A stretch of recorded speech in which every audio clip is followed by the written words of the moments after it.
For you long-term investors, this is really the kind of presentation that's more geared towards you. This is not the best presentation for short-term investors. So I'm going to start that right away.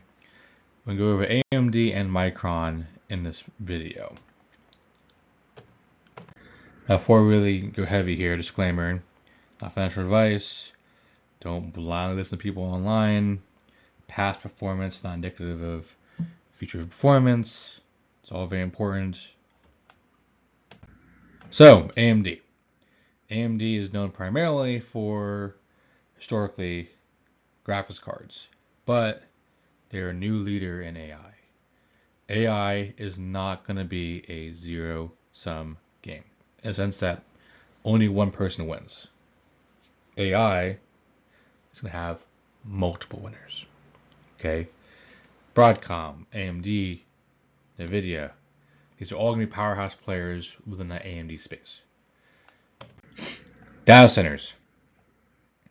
Data centers are the primary revenue growth for AMD. So, just year over year, 122% just for data centers poured out last quarter. Phenomenal. Primarily from GPU and CPU sales. So that's very, very strong. 3.5 billion in total. But we're focused on future improvements. So just 2025 alone should be 5 billion. Very strong.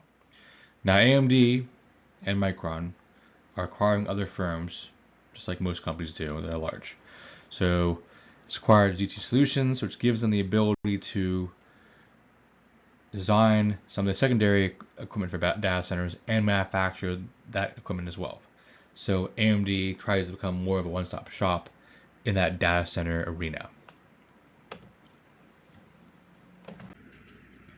AMD, go to the balance sheet, income statement, and cash flow, is stronger than Micron. So for last quarter, now these numbers are different now, but we won't know the true numbers to the next earnings. At 4.5 billion in cash. Short-term equivalents, cash equivalents is very strong. So relative to the debt, which is only 1.7 billion.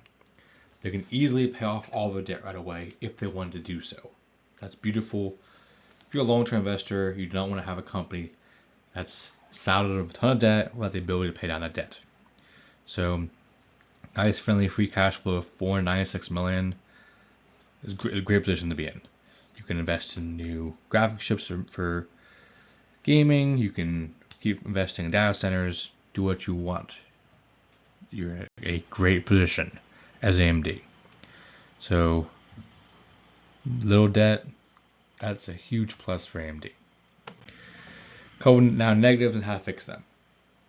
So embedded revenue, they're actually down 25%. But that being said, for that year over year,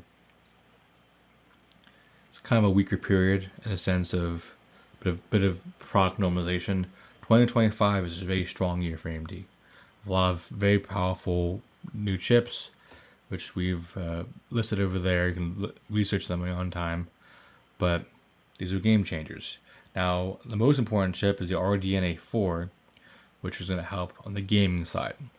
Now, gaming revenue is very, very cyclical, but to really do well in gaming, you need to be at the competition, and you got NVIDIA as your main competitor there. So the RDNA 4 graphics card is going to be a hot item for 2025, which should keep their gaming strong, competitive, and significantly better than that last year of a year on the gaming front. Now over with Micron, real quick. Micron's all memory storage. So you've got memory for computers and for AI data centers. So the AI data centers use these solid state chips called NAND chips. Now Micron's a monster. So Micron overall for the company had 84% year over year revenue growth. Pretty phenomenal. It went from losing $1.12 EPS to gaining $1.67. That's fantastic. Then their data center revenue, which is for NVIDIA and AMD and all those other players, strictly for your memory, had a 400% increase year over year. So absolute monsters. Now, Their management forecasts eventually 16 to 100 billion in revenue for 2024 to 2030. So Micron is an absolute monster. And what I like about Micron is they're a bit more of a monopoly because they're just focused on the memory side. So even Broadcom works with them. Now I didn't make this slide for AMD, and there's kind of a reason why. Where Micron, being kind of a unique player, just focused on memory, they get the benefits of very strong partnerships. So rather than having NVIDIA as a competitor, NVIDIA is a threat. That's awesome for Micron. But Micron actually does the work memory side for several NVIDIA chips, like the H200 NVIDIA GPUs. That's wonderful. Very, very nice. Now, Micron is also really ramping up expansion. This is kind of a positive and a negative. So here I'll talk the positive of it, where partially this is due to a new sector of the memory business being high bandwidth memory. So for all memory chips, right now, high bandwidth memory serves as 1.5% of that sector. But it's projected to be 6%. So Micron is posed to take that 4.5% of market share all to itself. And do so, it's building facilities. So just this month, January 8th, built a facility in Singapore. Then for several memory lines, they had a massive $15 billion expansion in Idaho. So they're killing it when it comes to expansion. Now, there's a negative side of that as well. So the negative side of that goes to the balance sheet again. Their balance sheet has a lot of debt from all these CapEx projects. They're at $12.97 billion. So in their case, they have current ratio being total assets over total liabilities. It's weaker than AMD's. A lot more debt. They actually have a slightly stronger free cash flow than AMD at 554, but way more debt. That being said, they're really ramping up revenue, stronger EPS, so they can keep paying off that debt, but the debt is still there. Likewise, going to the negatives and fixes, they got a nice little $6.16 billion grant, which helps with that CapEx. We already went over the EPS there. Now, the outlook for Q2 was weaker than expected. So, you had $7.9 billion outlook versus $8.94 billion by the street, by Wall Street. So, that caused the stock to drop about 30 points, actually, when it came to that last earnings they had. Likewise, just for NAND demand, you're at % weaker, but that's not that big a deal. On the positive front, Micron is pretty strong when it comes to beating earnings. They've beat earnings half the time for the last 2 quarters, and the other 2 times they were just right at. So a little conservative. They want to make sure they beat those earnings. They're not a company that is looking to be weaker than earnings. So they've got truth in reporting, which is important. Chips are still a little seasonal as well. So even if Q2 is a little weaker, they should be strong in the back half of 2025 and really keep killing it in 2026 and 2027. Although, in my opinion, both AMD and Micron would do very well on that front for both of those years. Valuations. So, Micron wins this battle. Or Micron is a little, these valuations are of end of trading for Friday, January 17th, by the way.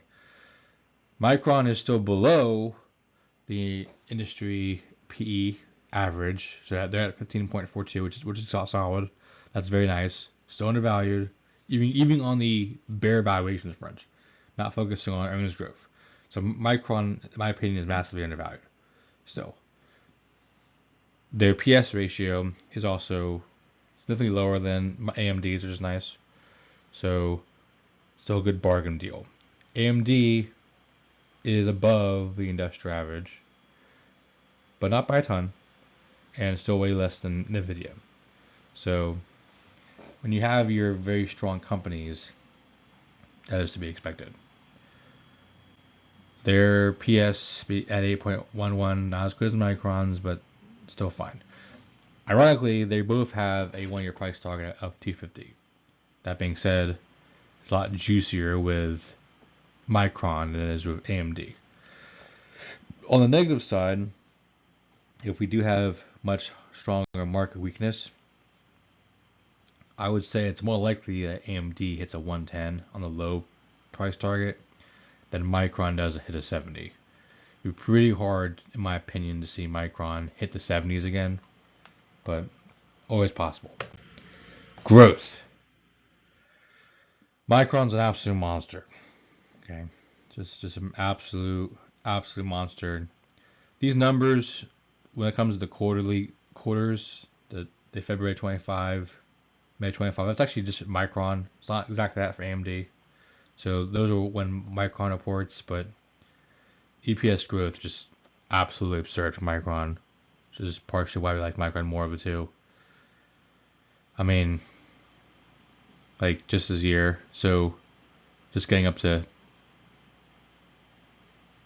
freaking August, 427% EPS growth. That's pretty crazy. So, I mean, that being said, these numbers were sourced from Zacks, which is a very good website if you've used it before. Micron didn't even have EPS growth for the next 5 years. It really talks about each year of a year, so it's hard to predict that. AMD should hit 27% EPS growth every single year, which is pretty solid. Okay, that's still pretty nice. I will say though that AMD missing earnings is a negative, so that's happened twice. So we like AMD, but AMD definitely has, in my opinion, a couple weaknesses relative to Micron. Biden affects both of them actually. Now the good thing is Biden's gone. Biden's gone. As of tomorrow, we recorded this on the 19th. Trump's back on the 20th. Now, what's nice about this is Trump, I don't see having these restrictions on chips. So this slide lays out how Biden has put in law restrictions on chips in different countries. I don't want to spend too much time on this because I really foresee this all going away with Trump. I'm sure there'll be some restrictions on companies like China, but it won't be anywhere near as restrictive as you see with Biden. And this will provide an upswing for both AMD and Micron, plus other players like NVIDIA, once Trump kind of appeals this. Disclosure, we own both AMD and Micron, but we like Micron the most. And for me personally, I've traded Micron pretty well the last couple months. So I love Micron even as a trader. It's very, very effective. I like buying Micron between $80 to $100, and I like buying AMD between 110 to 120. So smaller range there. Could go to as low as 105 to 120. But right now, they're both Micron and AMD are above those prices. Still a fine buy, but it's nice to have like set heavier buy zones too. That's it. Happy trading, happy investing.